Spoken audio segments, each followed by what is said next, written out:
Bienvenidos a un nuevo programa Agenda País, un programa del Senado Consultivo de la Universidad Tecnológica. Esta noche tenemos la edición especial de este programa, Noche de Senadores. Acaban de realizarse las elecciones el 3 de febrero. Estamos esperando la conformación del nuevo gabinete y de cuáles serán los planes de gobierno para los próximos 5 años. Queremos en este programa conversar con nuestros senadores acerca de los desafíos del nuevo gobierno. Para eso los invitamos antes a que conozcan un reportaje que hemos elaborado con relación a este tema. Los desafíos para el nuevo gobierno.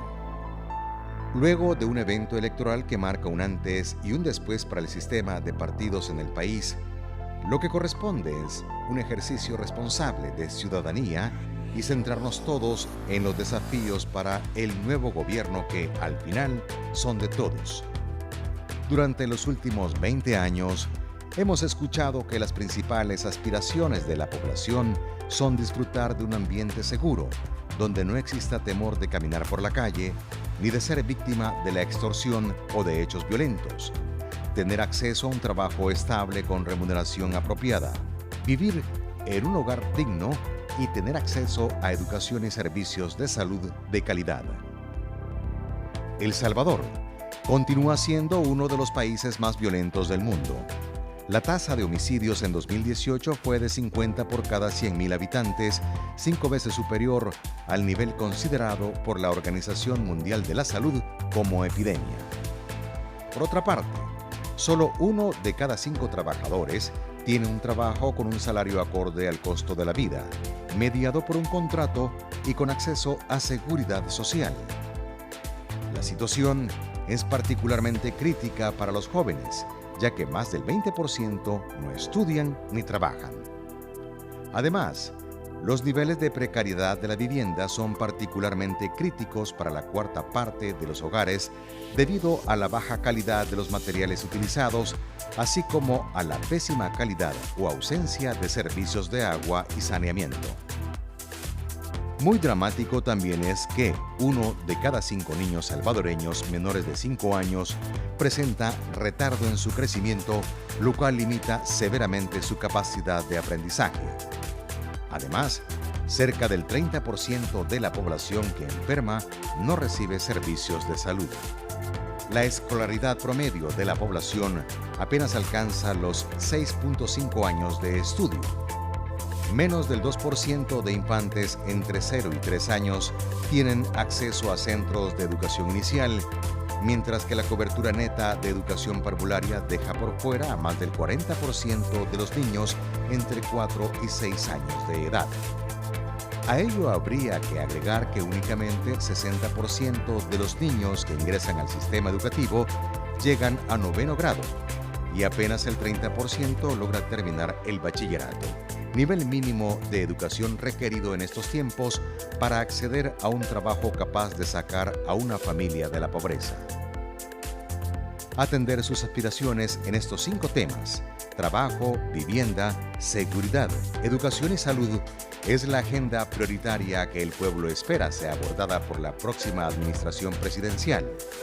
Para ello, sin embargo, es indispensable que la población se empodere de sus derechos y cumpla con sus deberes.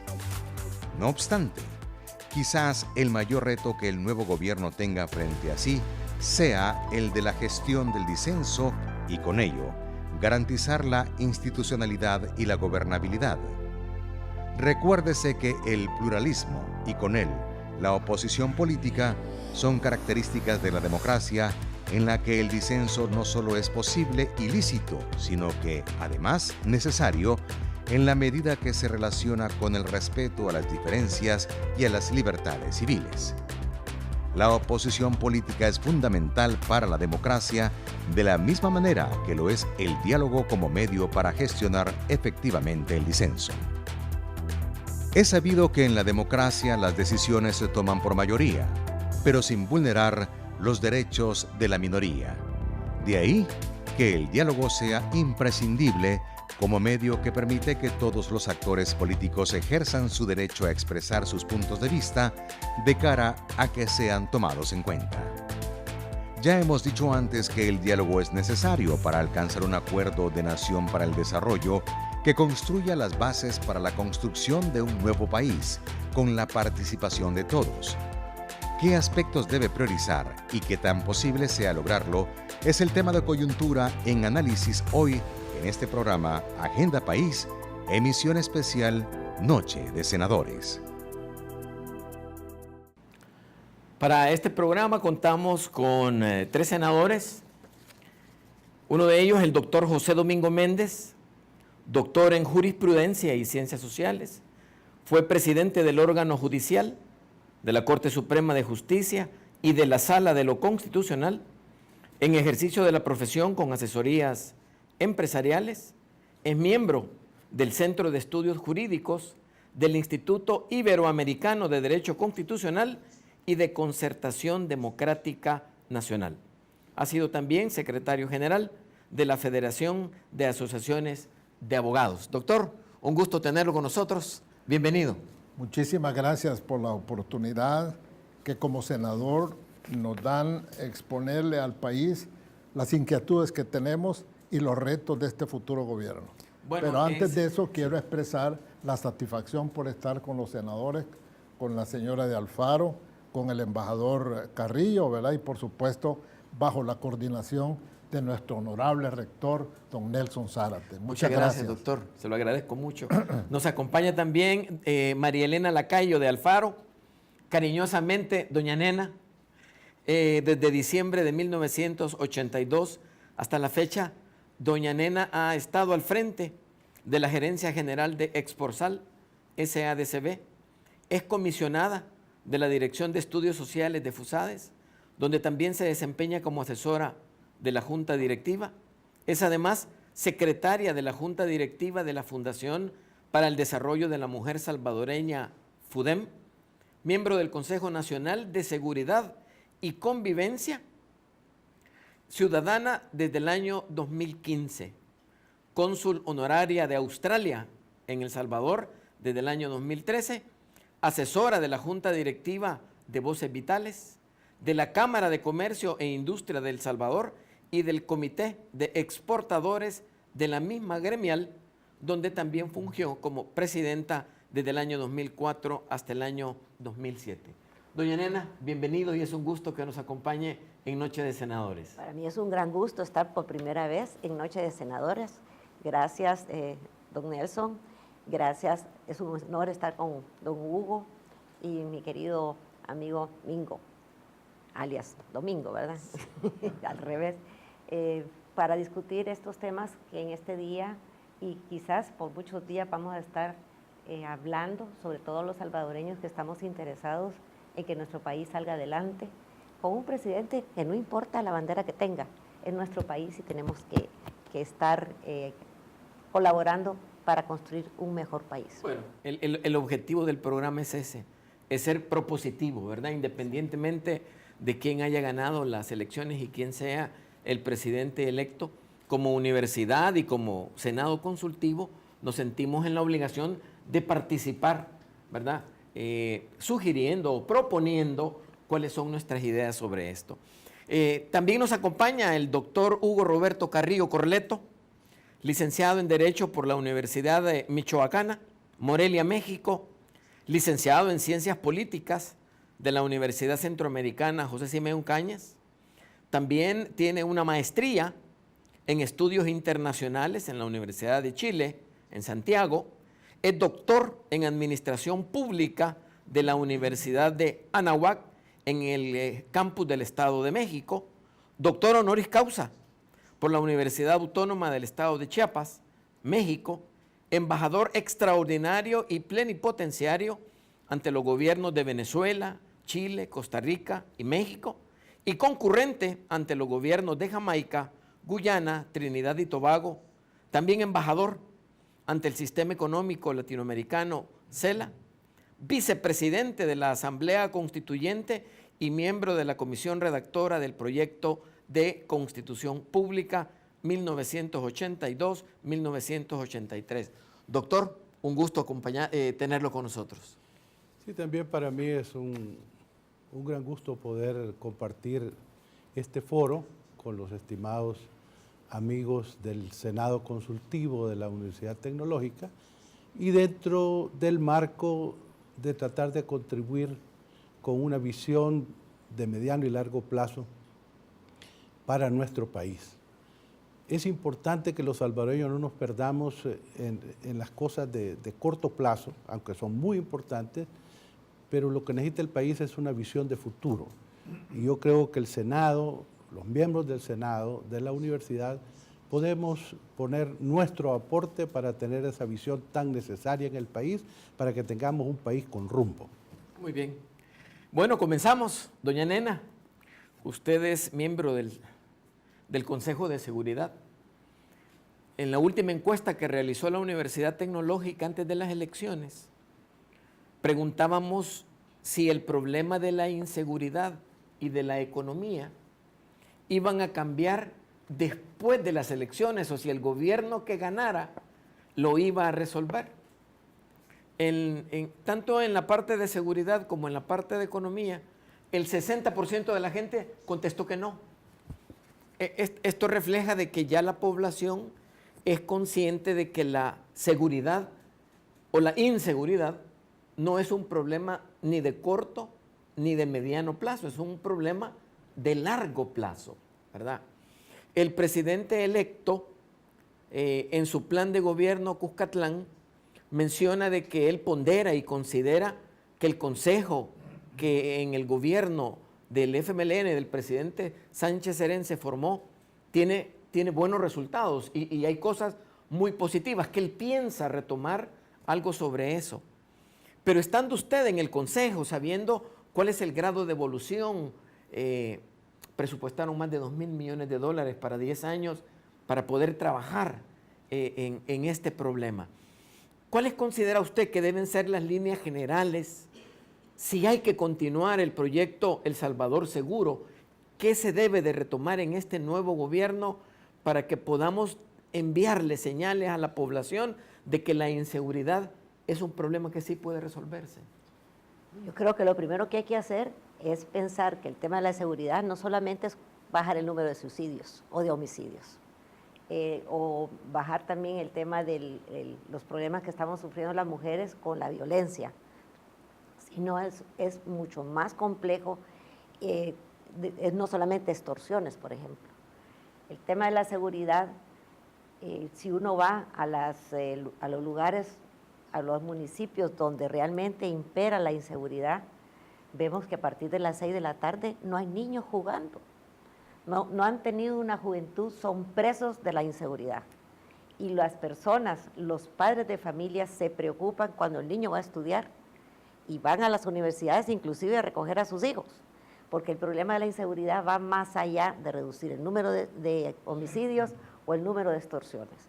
Tiene que ser algo mucho más estudiado de una forma más global y realmente asignar a cada una de las cosas el peso que se tiene. El tema del Consejo Nacional de Seguridad ha tenido éxitos en algunas partes, en algunos municipios, porque se empezó con algunos municipios, después se multiplicó y ha ido creciendo. Pero creo que no hay un conocimiento de parte de la población sobre lo que se está haciendo, ni un involucramiento de la población en lo que se está haciendo. En Colombia, por ejemplo, lo que se hizo en Medellín, se involucró a las personas, a los residentes de los barrios más peligrosos, para que ellos se apropiaran de sus colonias, se apropiaran de sus parques, de sus diversiones, y que ellos fueran los que buscaran dejar a la gente hacia afuera, a los malos hacia afuera. Y ahora va uno a Medellín, se monta y se va a los barrios más peligrosos y uno puede andar tranquilamente. Y puede ver que hay unas escaleras eléctricas que tienen más de 5 años, están funcionando, y las escaleras no tienen ni siquiera un rayón de alguna persona o alguien que se ha querido robar algo.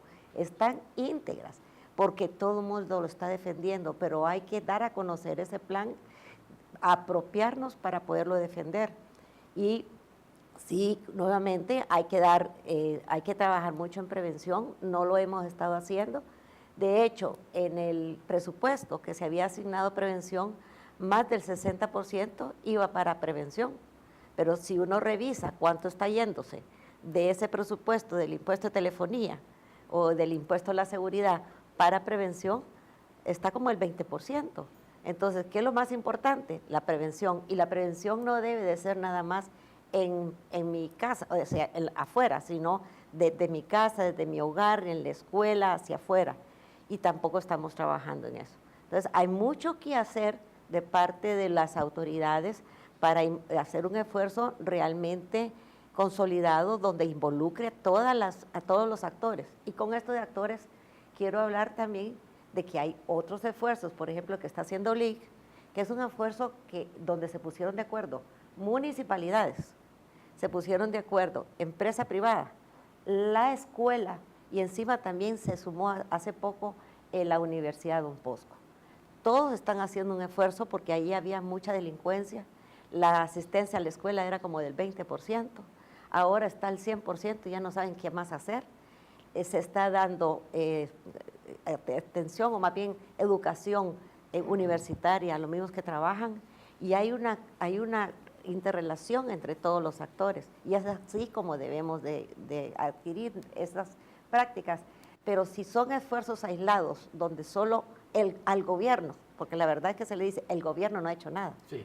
Cuando no es eso, el gobierno son las municipalidades, son las instituciones, son las ONG, son las escuelas, somos nosotros mismos los que tenemos que empujar eso. Ya vamos a hablar acerca de que el esfuerzo debe de ser de toda la nación. Así es. Debemos de involucrarnos todos los que formamos parte. Se ha hablado también del tema de la corrupción y que eso ha minado mucho el hecho de que no dispongamos de los suficientes recursos que el país necesita para desarrollar una cantidad de proyectos como el que acaba de comentar doña Nena. Doctor Méndez, una de las banderas del presidente electo Nayib Bukele fue unas CICIES, ¿verdad? Para trabajar el tema de la corrupción a nivel nacional. ¿Cuál es su opinión respecto a esa propuesta? Gracias, rector. Fíjese que yo quisiera ampliar un poco lo que dijo Nenita a la entrada en su primera intervención en este sentido. Queremos dejar bien en claro que hayamos votado o no por el presidente electo, creo que el país es de todos. Creo que no podemos hacer una oposición o una crítica severa para el gobierno, porque la verdad es que él ha sido electo para dirigir o conducir este barco. Y si él lo hace mal, nos hundimos todos. Así que nosotros, como lo acaba de decir usted y lo dijo Nenita, tenemos que trabajar todos, ¿verdad?, para poder fortalecer este país y que nos conduzca el presidente electo a un buen destino. Nos simpatice o no nos simpatice, hayamos votado por él o no hayamos votado por él. Aquí está en juego el destino de nuestro país que está, a juicio mío, y creo que compartimos eso, bastante resquebrajado en muchas de las áreas de este país. Dicho esto, yo he visto el funcionamiento de las CICIES en Guatemala. Ha tenido algunos efectos porque produjo la caída de un presidente y una vicepresidente en Guatemala. Pero también tengo noticias de algunos vicios y defectos que se han dado en Guatemala con el funcionamiento de las CICIES. Yo considero que ese problema de la corrupción, más allá de traer una institución de afuera que venga a resolver el problema de la corrupción, yo creo que todo está ligado a la institucionalidad de este país, porque lo que tenemos que hacer no es para que no venga, no me estoy oponiendo a que no venga, es decir, a eso tengo que llegar dentro de unos minutos y en mi propia opinión, pero la verdad es que tenemos que fortalecer el funcionamiento de las instituciones aquí. Un buen fiscal, por ejemplo. ¿Qué pasó con el fiscal anterior? Por arreglos que yo ignoro porque no estoy inmerso en la forma como... Sí conozco las formalidades de elegir a los funcionarios de segundo grado, lo que es Corte Suprema de Justicia, Corte de Cuentas, Tribunal Supremo Electoral, Fiscal General de la República, etc. Pero no conozco los intríngulis internos. Por ahí viene la corrupción. Es decir, lo primero que tenemos que hacer es fortalecer la institucionalidad de este país. Tener un buen fiscal, una buena sala de lo constitucional, una Corte Suprema de Justicia capaz de iniciar con el procedimiento un poco caduco, ¿verdad?, de este funcionamiento de probidad, ¿verdad?, que ya requiere un cambio, porque esa ley de probidad data desde 1959, habría que adaptarla.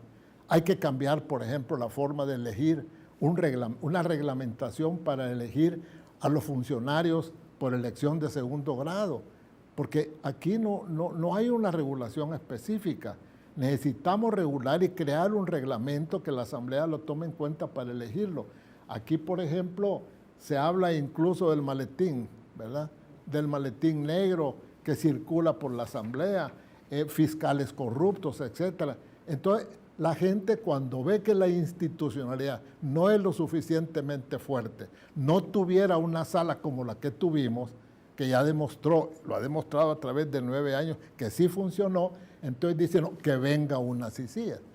Es decir, yo considero que si las instituciones logramos que sean electos unos buenos diputados, ¿verdad?, decentes, honestos, donde no circule el maletín negro, y que sean capaces, ¿verdad?, e inteligentes para poder elegir, ¿verdad?, a los funcionarios, entonces no necesitaríamos la CICIG. Aún hoy, yo considero que la CICIG está bien que venga en el sentido de la cooperación internacional para fortalecer científica y técnicamente la colaboración para el fiscal general, por ejemplo.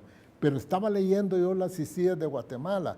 En las CICIG de Guatemala está facultada para ser querellante, por ejemplo, para iniciar la acción penal, y esa le corresponde por Constitución a la Fiscalía General de la República. Es decir, yo aceptaría una asesoría externa, ya que este país carece de los recursos suficientes para fortalecer la Fiscalía, que venga a fortalecer y ayudar a la Fiscalía, pero no invadir la esfera constitucional que tiene la Fiscalía General de la República. Esta semana el doctor Fabio Castillo escribió algo respecto a las CICIGs, pero ad hoc a las circunstancias propias de nuestro país. Vamos a seguir tocando el tema, se los prometo. En este momento vamos a ir a un corte de comerciales y luego regresamos con la discusión que tenemos con nuestro querido grupo de senadores. Ya regresamos.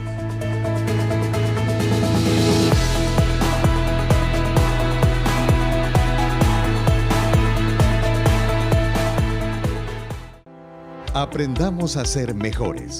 Somos mejores personas cuando nos mantenemos concentrados en la tarea que nos ocupa. Eso es determinación. Hagamos la diferencia. Seamos mejores. Una producción de la Universidad Tecnológica de El Salvador y Canal 33.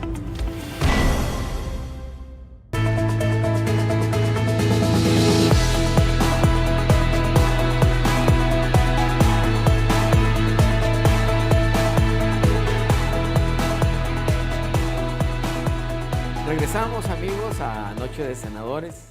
Estamos conversando sobre cuáles son los desafíos del nuevo gobierno. Hemos discutido un poco acerca del tema de seguridad, un poco el tema de corrupción, pero ahora quiero tocar un tema que se ha dado coyunturalmente y es lo que está sucediendo en la Asamblea Legislativa, y lo quiero conversar con el doctor Hugo Carrillo.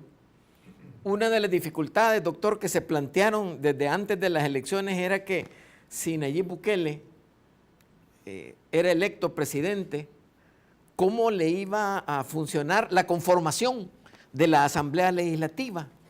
Gana con una determinada cantidad de diputados, diputados independientes, que esto iba a ser cuesta arriba. No espera mucho tiempo el presidente electo y tira un Twitter que parecía que fue una bomba, que todo el mundo comenzó a contestar, generó agenda, contestó todo el mundo. El presidente de la Asamblea Legislativa también lo hizo. Al final llegó la propuesta a la Asamblea, no pasó nada, ¿verdad? pero sí hubo una generación en los medios de comunicación increíble.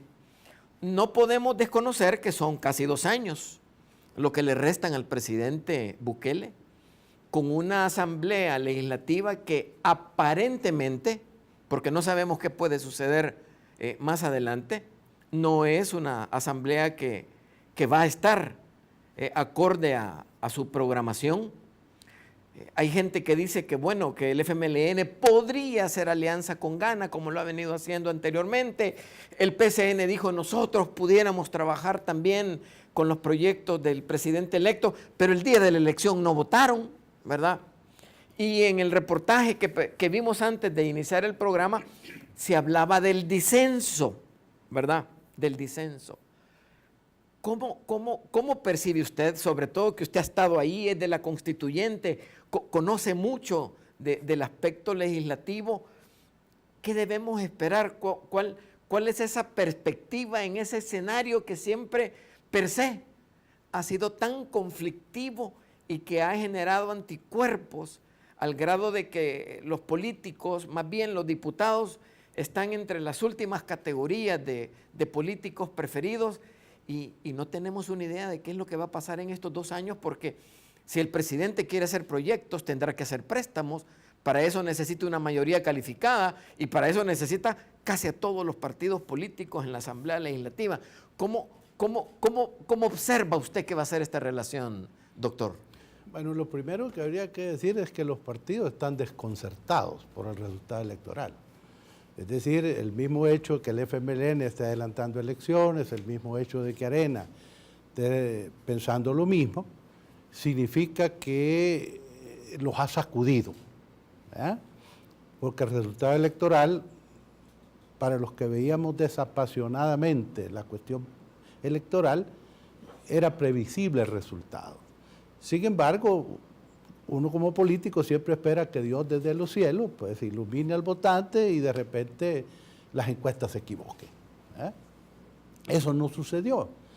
Entonces los partidos están desconcertados, ¿eh? Entonces habrá que esperar un poco, ver cómo reaccionan, cómo se posicionan de cara al nuevo gobierno. Hay que esperar las elecciones internas de Arena, las elecciones internas del FMLN, a ver si hay recambios en las cúpulas. Eso también significa un enfoque, en el caso del FMLN, un poco más moderno, pues.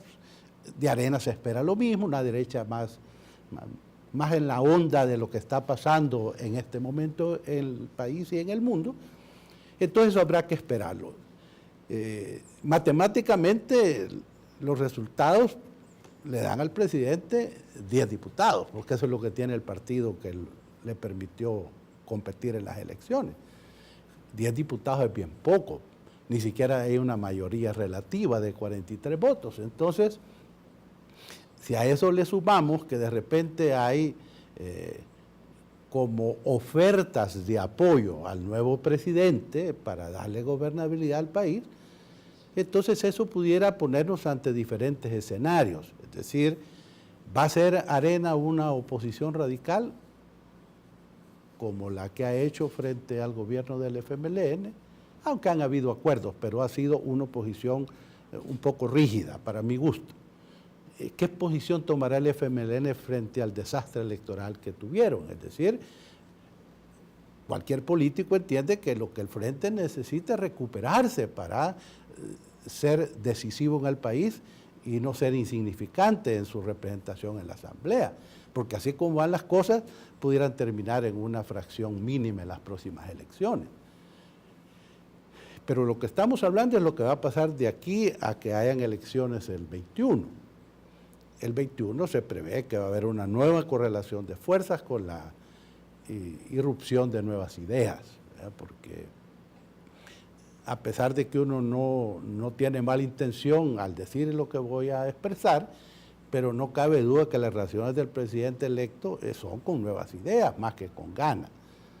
Entonces, todas esas cosas, todas esas interrogantes, no las podemos contestar, sino que hacer como escenario, ¿no? Es decir, si el frente se acerca al nuevo presidente en una estrategia para fortalecerse, bueno, pues ya no van a ser 10 diputados, sino que 33, ¿verdad? Y si el PCN con 9 diputados está anuente a apoyar al gobierno, dicen los dirigentes, en aquello que sea en beneficio en el país, pues ya ahí va a llegar a 42 y está Martel y de repente ya tenemos una mayoría relativa.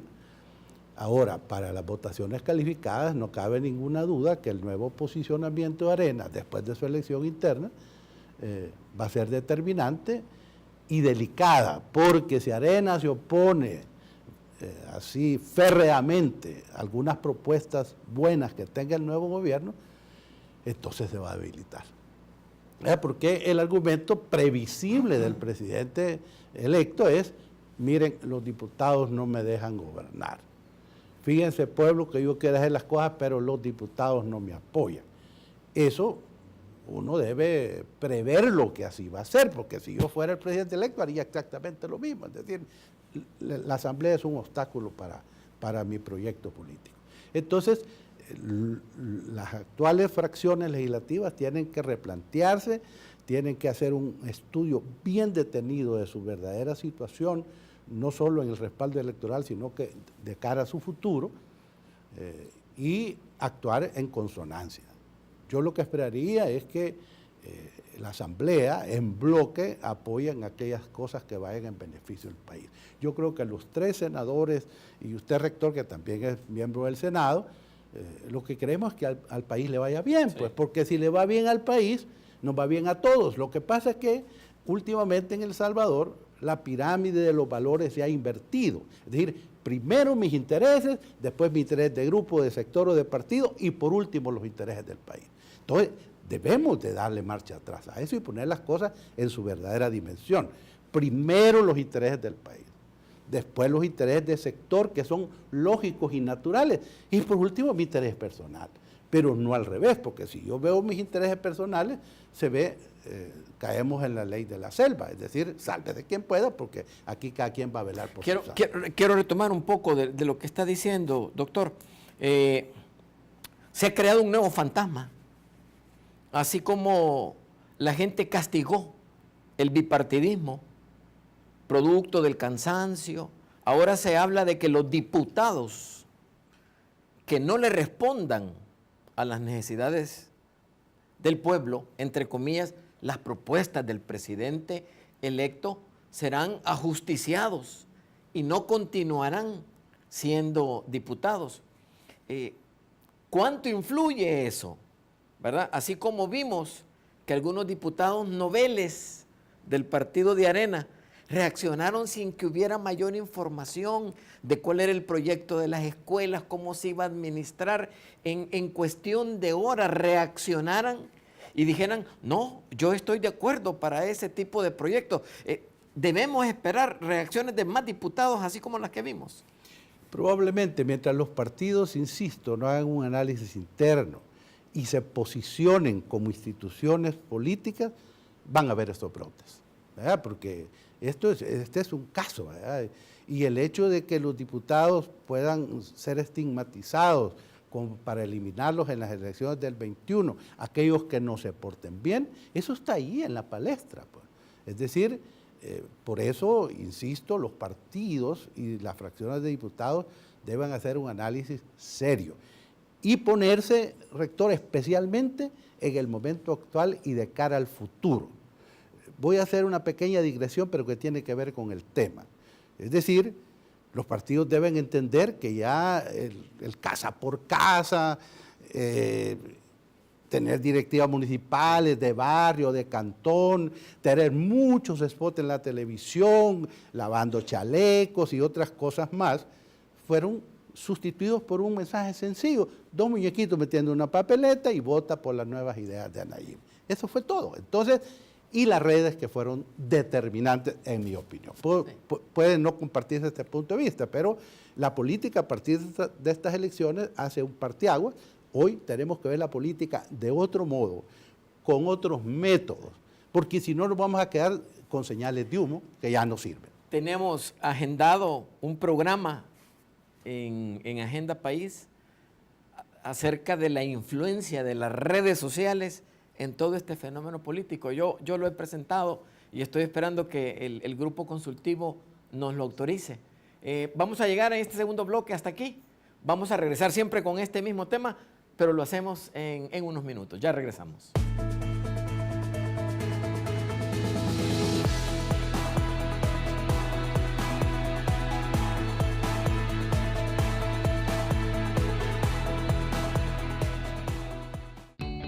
Gramática al Día. Sea bienvenido a Gramática al Día, el espacio que promueve el buen uso de la lengua española. El tema de hoy, palabras homógrafas, con tilde o sin ella. Las palabras homógrafas se escriben con las mismas letras, pero con diferente significado, debido a la tilde que las diferencia. ¿Dónde? ¿A dónde? Interrogativo o dubitativo. ¿Dónde pusiste el libro de gramática? ¿A dónde vas, Virginia? ¿Dónde? ¿A dónde? Adverbio de lugar. María, el libro de gramática está donde siempre lo dejo, en mi escritorio. Te acompañaré al lugar a donde vas. Otros ejemplos. ¿Cuándo? Interrogativo. ¿Cuándo vendrás de nuevo, Marlene? ¿Cuándo? Adverbio o conjunción. Ven cuando quieras. Te visitaré cuando tú me invites. ¿Cuánto? Interrogativo o admirativo. ¿Cuánto vale esa corbata? ¿Cuánto lo siento, Araceli? ¿Cuánto? Adverbio o adjetivo. En cuanto a ti, Carlos, eres un buen estudiante. Cuanto más gana, más gasta. Le invitamos a estar pendiente de nuevas ediciones de Gramática al Día. Una producción de la Universidad Tecnológica y la Academia Salvadoreña de la Lengua, con el auspicio de Canal 33.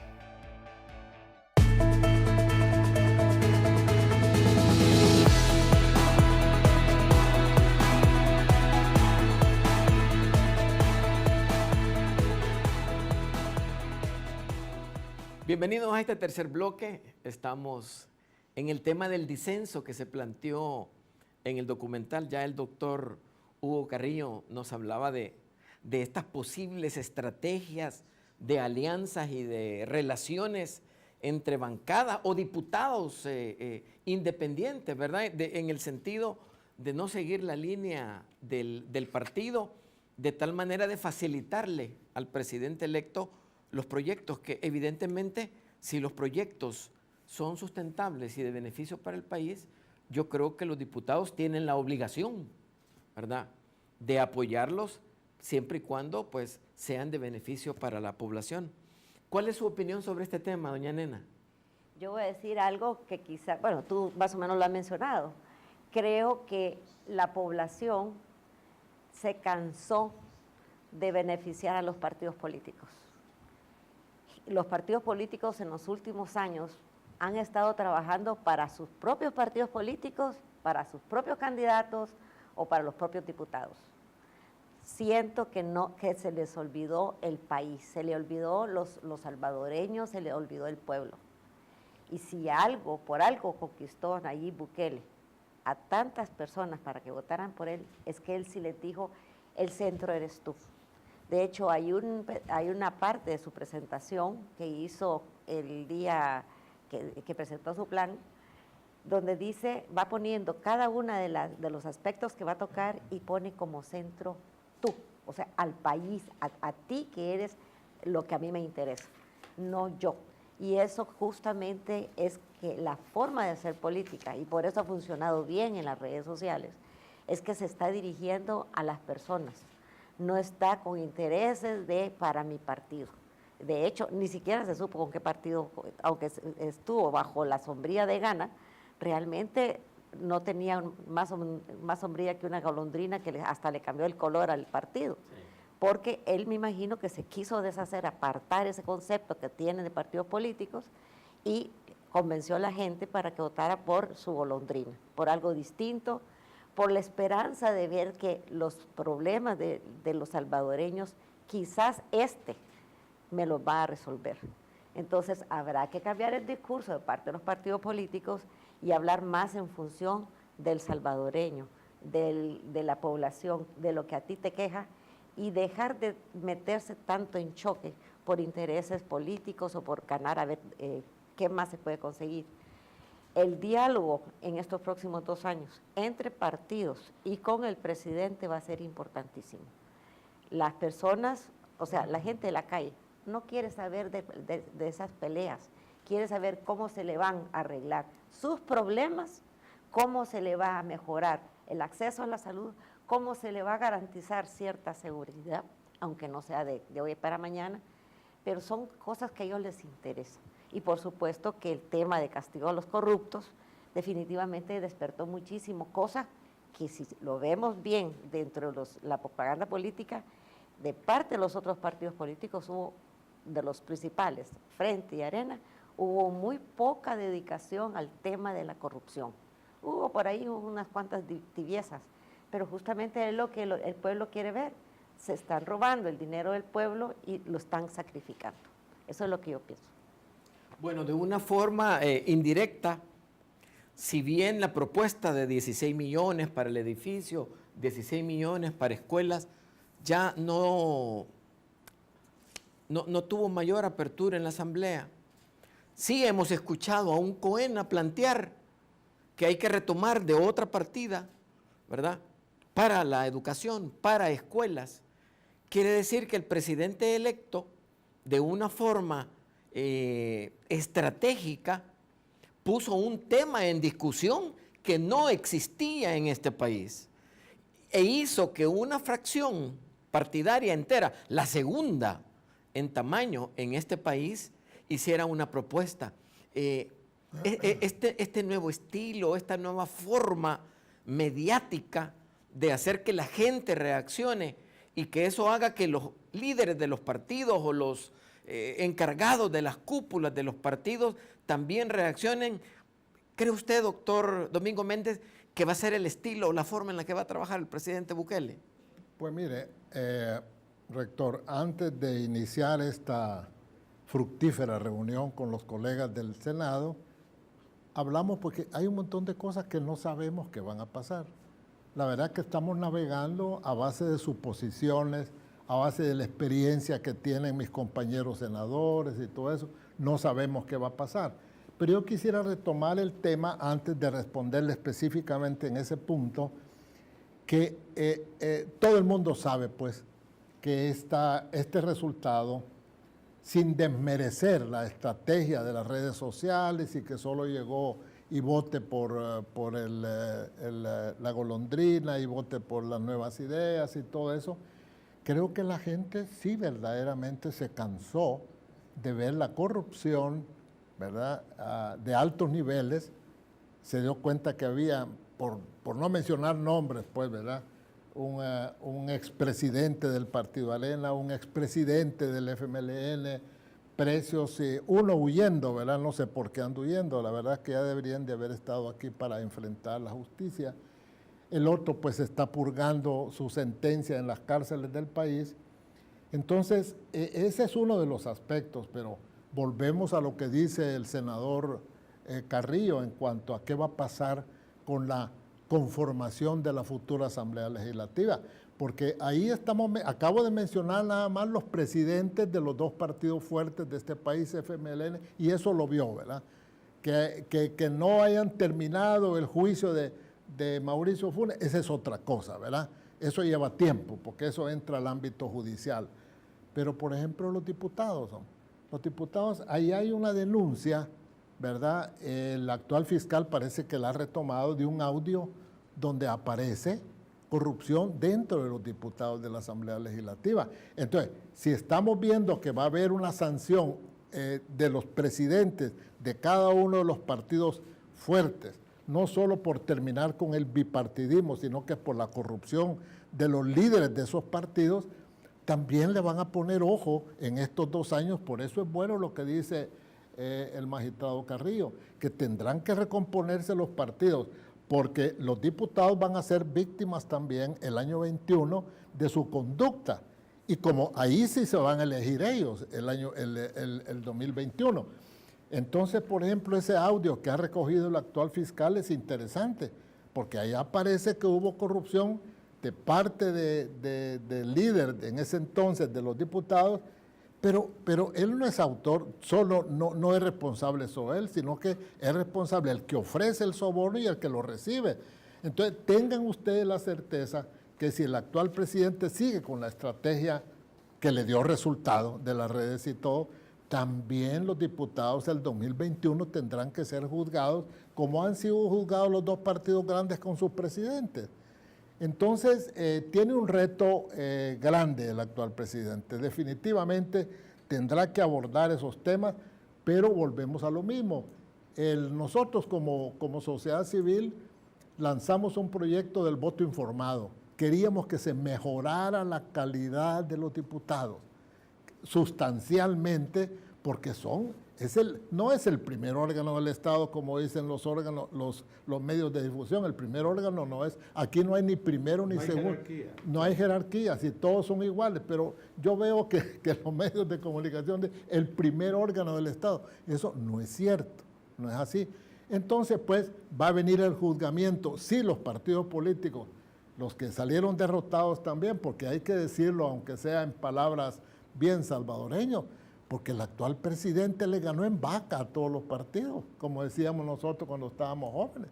La verdad es que el gane del presidente Bukele es indiscutible, ¿verdad? Ahora falta que ver los retos que tiene, que son muy graves y muy serios. Lo que no podemos negar, doctor, y lo dijo el doctor Carrillo, es que la conformación de la próxima Asamblea Legislativa, si usáramos los números, aunque las elecciones presidenciales nunca son igual a las elecciones locales, estaríamos hablando de una conformación muy diferente de la Asamblea Legislativa. Llegamos hasta aquí en este tercer segmento, volvemos en unos minutos con el cuarto bloque.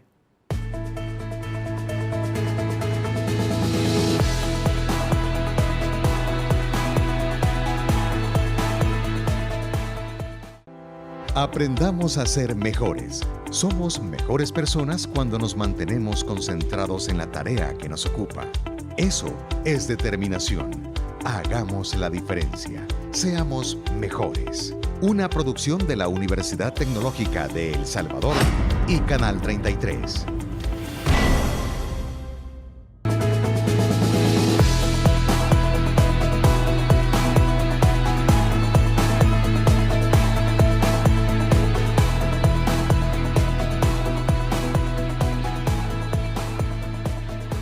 Bienvenidos nuevamente, estamos en el último bloque, en el bloque de las propuestas, de las conclusiones.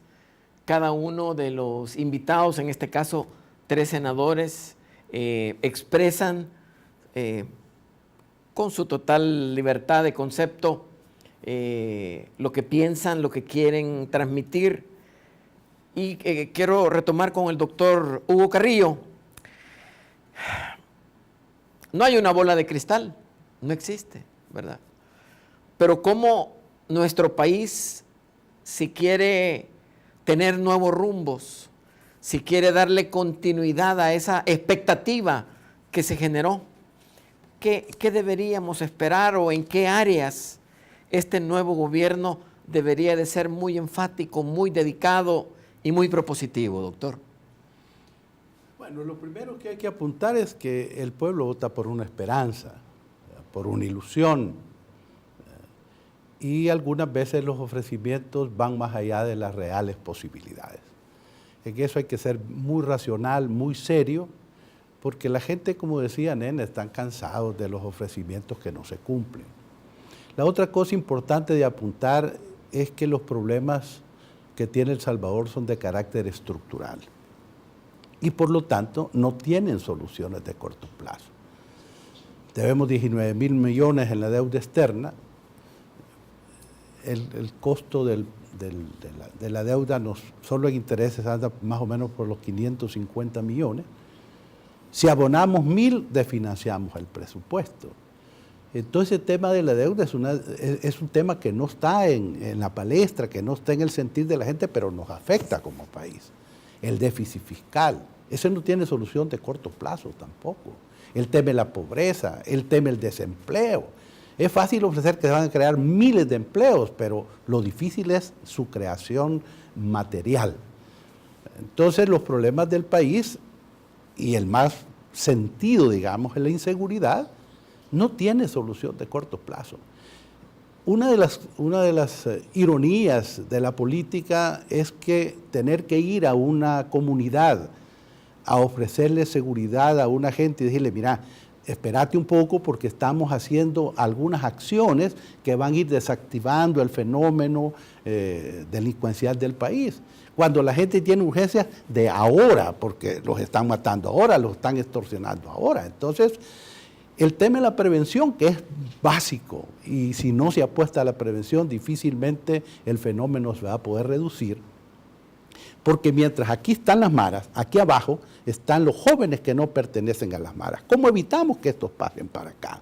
Entonces, eso solo se puede hacer con prevención, una prevención basada en dos ejes fundamentales, educación y trabajo. Entonces, los problemas del país son delicados, inclusive uno se pone a pensar, yo que he tenido 48 años de experiencia política, se pone a pensar la dificultad que tiene un gobernante para poder enfrentar esta problemática tan compleja y tan difícil de solucionar. Entonces yo a lo que aspiraría es que vayamos poniendo las bases en estos 5 años. 5 años es un lapso muy corto para resolver los problemas estructurales, pero empecemos a hacer algunas cosas desde ahora para que tengamos resultados en el mediano y largo plazo. La mayor cobertura educativa, más presupuesto para educación, más presupuesto para salud, pero sobre todo bien administrado con eficiencia. Entonces, yo apunto pues que los problemas son estructurales y que el presidente debe tener conciencia de que no los va a poder resolver todos, sino que debe poner las bases para que vayamos teniendo una reducción gradual de esa problemática. Muchas gracias, doctor Carrillo. Doctor Domingo Méndez, sus comentarios finales, por favor. Mire, yo escribí un artículo la semana pasada y lancé una propuesta específica al presidente electo, un mensaje esperanzador. Yo le decía, ojalá que el presidente nombre un buen gabinete, porque eso nos conviene a todos, como decimos desde el principio, todos hemos retomado ese punto. No podemos hacer yo que estoy en la sociedad civil con mi organización, no puedo optar por una solución destructiva o una oposición feroz contra el presidente solo porque no nos gustó, sino que, por ejemplo, nombrar un buen gabinete, es que yo voy a la institucionalidad. Este país necesita recobrar la débil institucionalidad que hemos tenido. Viene, y lo repito, desde la elección de los altos funcionarios en este país. Yo le mandé un mensaje ahí, decía, elija un buen gabinete con moralidad y competencia notoria, porque eso, yo no decía que lo lanzara antes del 1 de junio ni después del 1 de junio, no sé qué acostumbre y qué presiones tendrá y a quiénes va a nombrar, pero eso es importante para generar confianza en el salvadoreño. Por otra parte, por supuesto, sea o no la CICIES, que combata la corrupción. Por otra parte, tiene que abolir las plazas fantasmas de la Asamblea Legislativa, que hoy el edificio, he oído yo que se está cayendo por la cantidad de asesores que tiene cada diputado. Fue diseñado para menos de 200 personas y tiene más de 2.000. Más de 2.000 y se está cayendo por eso. Si es que cada diputado tiene 25 o 20 asesores, ¿por qué no nombran un comité asesor para la Asamblea Legislativa? Y ahí viene la corrupción, y ahí viene que ponen de asesores a los parientes que no tienen capacidad para asesorar al diputado. O sea, pues que hay una cantidad de vicios en la institucionalidad de este país que no le va a dejar, que corre el peligro pues que este gobierno no funcione si no corrige esos errores. Muchas gracias, doctor. Doña Nena, por favor. Quien Nayib Bukele, el presidente electo, que va a gobernar nuestro país. Y lo que nosotros queremos es el bien de nuestro país. Y con ello quiere decir que debemos de apoyarlo. Estemos o no estemos de acuerdo con ellos. Él deberá identificar cuáles son aquellos temas que más le afligen. la educación, la seguridad, la salud, la institucionalidad, pero también la migración. En este país emigran más de 450 personas desesperanzadas, con miedo, sin trabajo, porque no tienen otra opción. Eso lo tenemos que parar. Y para eso también necesitamos que sean transparentes y que realmente seamos gobernados por personas, como dice el doctor Méndez, que realmente sepan la meritocracia que se nos había olvidado, con meritocracia. Ojalá que todos pongamos de nuestra parte y que detengamos aquello en lo cual tengamos un disenso razonado, pero en aquello que sea algo bueno para el país, ojalá lo empujemos. Y no es que porque si nos gusta o no nos gusta quien está ahí, es simplemente que somos salvadoreños y debemos luchar por lo que nosotros queremos, El Salvador. Muchas gracias, doña Nena, doctor Domingo Méndez, doctor Hugo Carrillo, muchas gracias por habernos acompañado. Solo les queremos hacer un anuncio, por favor, síganos en las redes sociales. A nosotros nos encanta su opinión, que nos retroalimente, porque eso nos ayuda a hacer mejores programas, tocar temas que sean de su interés y, por supuesto, ¿verdad?, colaborar con el crecimiento y el desarrollo de nuestro país. Un saludo para ustedes y nos vemos en el próximo programa. Hasta pronto.